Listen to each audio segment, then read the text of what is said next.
एक खूबसूरत सुबह जब मैं उठा तो हर तरफ सिर्फ एक ही खबर थी कि बीए के फ़िलॉसफ़ी के सिलेबस में 2 नए नाम ऐड कर दिए गए हैं। एक नाम था रामदेव का और दूसरा योगी आदित्यनाथ का। तुरंत ही 2 खेमे में लोग बट गए कि नहीं, ये किताबें ऐड की जानी चाहिए, और दूसरा खेमा था कि नहीं, ऐड नहीं की जानी चाहिए। सवाल इसमें सबसे बड़ा ये बनता है कि आखिर किस आधार पे उन किताबों को रखा गया। और जब फ़िलॉसफ़ी का सिलेबस पढ़ाया जा रहा है तो यकीनन उनको फ़िलॉसफ़र ही कंसीडर किया गया होगा। तो आखिर ये फ़िलॉसफ़र्स हैं कौन? आखिर हम किस आधार पे कहते हैं कि एक पर्टिकुलर थिंकर फ़िलॉसफ़र है और वे वो नहीं है? आप देख रहे हैं अंडरग्राउंड फ़िलॉसफ़ीज़ और मैं हूँ प्रशांत। अगर इस बात को सही से समझना है तो सबसे पहले हमें थोड़ी सी अंडरस्टैंडिंग फ़िलॉसफ़ी के बारे में ज़रूर रखनी चाहिए। आखिर ये फ़िलॉसफ़ी है क्या? बहुत सारे लोगों ने फ़िलॉसफ़ी के बारे में बहुत कुछ कहने की कोशिश की है, पर अगर हम एक सीधे दायरे में समझने की कोशिश करें तो हम ये कह सकते हैं कि फ़िलॉसफ़ी को हम सिर्फ उसके टर्मिनोलॉजी के आधार पर ही समझ सकते हैं। फ़िलॉस एंड सोफिया से, जिसका मतलब होता है love for wisdom. Love for wisdom का सिर्फ ये मतलब नहीं होता है कि विजडम के प्रति सिर्फ आपका प्यार है। लव फॉर विजडम का ये मतलब होता है कि आप एक कांस्टेंट एफर्ट लगा रहे हैं उस विजडम को पाने के लिए। और विजडम कोई एक ऐसी चीज़ नहीं है कि कोई फिक्स जगह है कि आप प्रोसेस में हैं और एक दिन आप पा जाएंगे।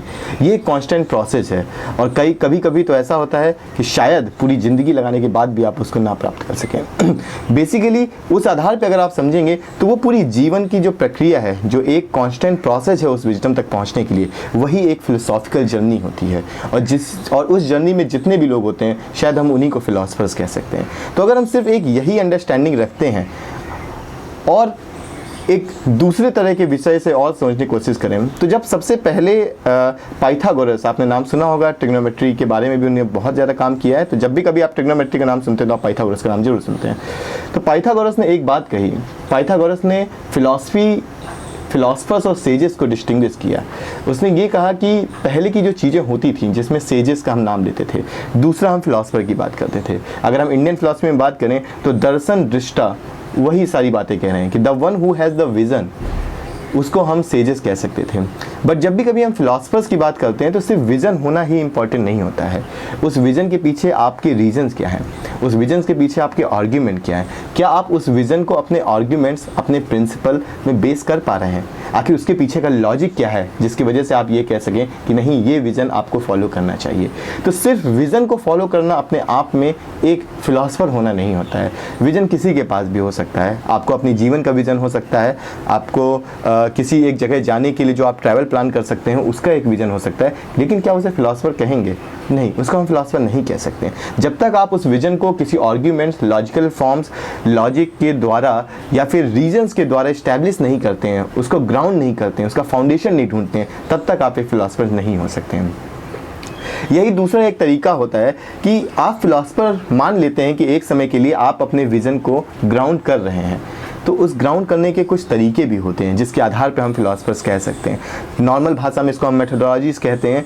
तो शुरुआत में अगर देखा जाए तो सोक्रेटिस ने जो मेथोडोलॉजी इस्तेमाल की वो डायलॉजिकल थी। डायलॉग के माध्यम से फ़िलॉसफीज़ की जाती थी, यानी डायलॉग के माध्यम से हम सामने वाले के बिलीफ सिस्टम को क्वेश्चन करते थे।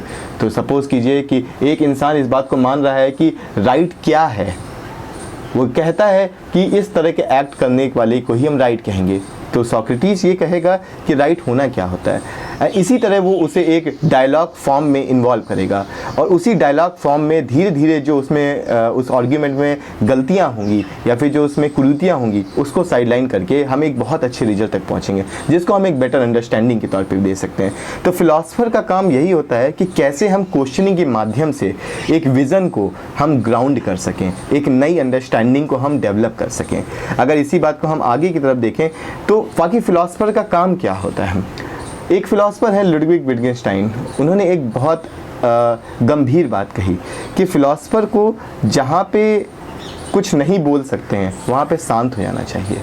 और उन्हीं की इसी बात को आगे बढ़ाते हुए अभी रिसेंट फ़िलासफ़र जो बॉन में अभी चेयर भी हैं, मार्कस गैब्रियल, उन्होंने ये कहा कि जितने भी फ़िलासफ़र्स हैं उनको जो भी बात कहनी है वो बहुत ही सिंपल और सरल तरीके से कहनी चाहिए, ताकि जो कॉमन मैन है उसको भी समझ आना चाहिए। फिलॉसफी का काम कभी भी कॉम्प्लिकेट करना नहीं होता है, बल्कि फिलॉसफी का काम किसी भी चीज़ को जो सरल दिख रही है उसको बताना कि उसके अंदर कितनी कॉम्प्लेक्सिटीज़ हैं और उसको सरल अंदाज में प्रेजेंट करना होता है।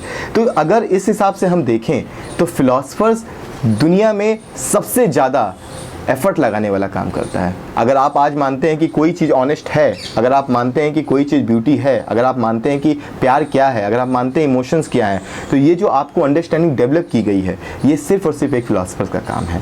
तो अगर हम इन शॉर्ट एक बात कहना चाहें तो फिलासफर्स वो इंसान होता है जो चली आ रही पुरानी पद्धतियों को, जो चली आ रही पुराने व्यूज़ को, आर्ग्यूमेंट्स को वापस क्वेश्चन करता है और एक नई अंडरस्टैंडिंग की तरफ हमें ले जाने की कोशिश करता है। और वो नई अंडरस्टैंडिंग कैसे ले जाने की कोशिश करेगा, उसके लिए वो रीजन, आर्ग्यूमेंट्स, इवन उन सारी चीज़ों पे भी क्वेश्चन करेगा जिसको हम मानते हैं कि वो सही है।